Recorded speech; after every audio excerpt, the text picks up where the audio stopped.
মা আজ ভীষণ কান্না করলো, ভিডিওটা বলতে বলতে আমিও কান্না করে দিলাম। কি বলো তো, যে আজকে বাড়ি চলে যাচ্ছি, আর এতদিন পরে আমি বাড়ি চলে যাচ্ছি, এতে মার এত দুঃখ হয়নি, কারণ তার প্রিয় নাতি 2 মাস ধরে আছে, আর তার আগে তো পেটে নিয়ে আমি 8 মাস ধরেই ওই বাড়িতে।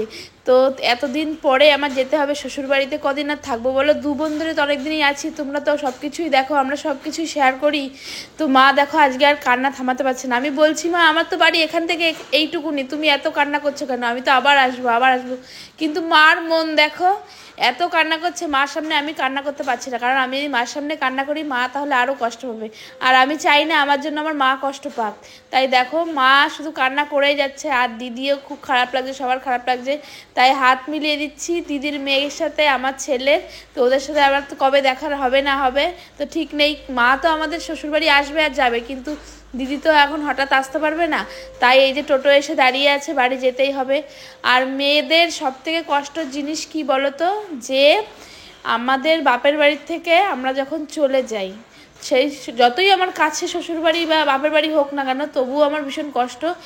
আর আমি বাড়ি এসে আমার এত কষ্ট হচ্ছিল, যে কি মানে এত কষ্ট, মানে বলে বোঝাতে পারবো না যে এত কিসের আমার কষ্ট।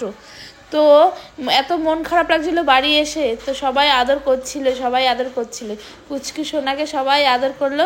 সে বাড়ি চলেই আসতে হলো, কিছু করার নেই। আর আস্তে আস্তে আমি রাস্তায় কান্না করছি। দেখো আমাদের বাড়ির সামনে কিন্তু আমি চলে এসেছি, 2টো রাস্তা আগে পড়ে তো শ্বশুরবাড়ি, তাই এসেছি। দেখো রাস্তায় লোক ভর্তি, সবাই কিন্তু আমার মনাকে দেখতে এসছে, কারণ তারা তো এতদিন দেখেনি। তাই সবাই দেখতে এসছে, রাস্তার সব লোক আমাদের বাড়ির সামনে দাঁড়িয়েছিল, সবাই দেখতে এসছে এক এক করে। সবাই বললো নাম কি রেখেছিস, তারপরে বললো বাবার মতন হয়েছে, কেউ বলছে আমার মতন হয়েছে। এই আনন্দ করতে করতে কিন্তু বাড়ি যাব।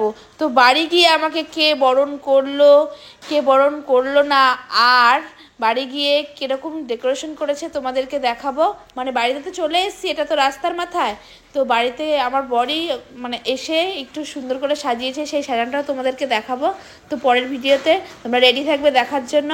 আর কি বলো তো, আজকে আমার খুব কষ্ট হয়েছে মায়ের বাড়ি থেকে আসতে, আর এদিকে হাসি আনন্দও আছে যে আমি বাড়ি যাচ্ছি এত